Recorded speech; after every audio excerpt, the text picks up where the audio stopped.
Today vlog వచ్చేసి తోటకూర పప్పు కర్రీ ఎలా చేయాలో చూపిస్తున్నాం. సో ఇప్పుడు దానికి కావాల్సిన ఇంగ్రీడియంట్స్ మొత్తం తీసేసుకున్నాం. తాలింపులు, కందిపప్పు అండ్ ఆకుకూర, టమాటోస్, ఆనియన్స్, పచ్చిమిర్చి. సో ఇప్పుడైతే మనం పప్పు కడిగేసుకొని అందులో వాటర్ వేసుకొని అలాగే స్టవ్ ఆన్ చేసి దాంట్లో చిటికెడు పసుపు అండ్ కొంచెం సాల్ట్ అనేది వేసుకోవాలి. అండ్ అలాగే ఆయిల్. ఇప్పుడు స్టవ్ మీద ఉంచి పప్పుని ఉడికించుకోవాలి.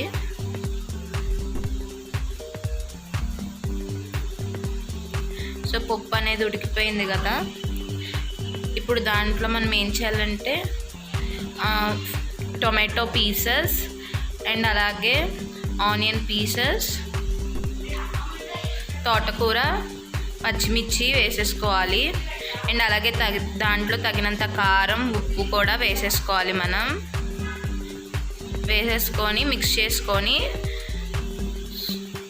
కూర అంతా దగ్గర పడే వరకు ఉడికించుకోవాలి.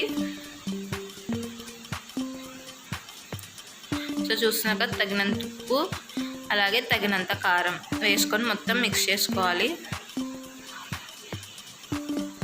అలా మిక్స్ చేసుకొని కూర అంతా దగ్గర పడే వరకు ఉడికించుకోవాలి.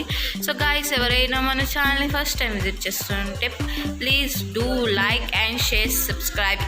ఇది మట్టుకు అసలు మర్చిపోదు గాయ్స్. సో ఎవరికైనా ఇంకా వేరే వీడియోస్ ఏమైనా సజెషన్ ఇచ్చే వాళ్ళు ఉంటే ఇవ్వండి, నేను ట్రై చేస్తాను ఆ వీడియోస్ చేయటానికి. బ్యూటీ టిప్స్ కానీ ఏమైనా దేని మీద మీకు డౌట్స్ అని ఉంటే నేను దాని మీద మీకు వీడియోస్ చేస్తాను. అండ్ కర్రీ అయితే దగ్గర పడిపోయింది కదా. సో ఇప్పుడు మనం కర్రీ మొత్తం మెదిపేసుకోవాలి. పప్పు గుత్తితో ఇలాగా చక్కగా మెత్తగా చేసేసుకోవాలి. సో చూసాక టమాటో పీసెస్ కూడా మనం మెత్తగా చేసేసుకున్నాం. సో ఇప్పుడు ఆయిల్ పోసుకోవాలి తాలింపు కోసం. సో స్టవ్ మీద గిన్నె అయితే పెట్టుకొని అందులో ఆయిల్ వేసేసుకున్నాం. ఇప్పుడు తాలింపు వేసుకుంటున్నాం. సో తాలింపు అనేది వేసుకొని వేయించుకోవాలి. ఆయిల్ హీట్ ఎక్కిన తర్వాత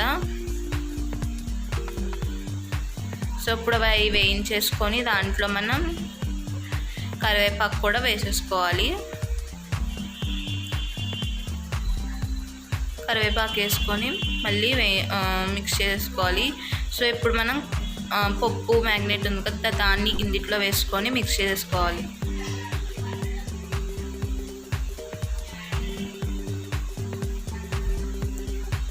మిక్స్ చేసేసుకొని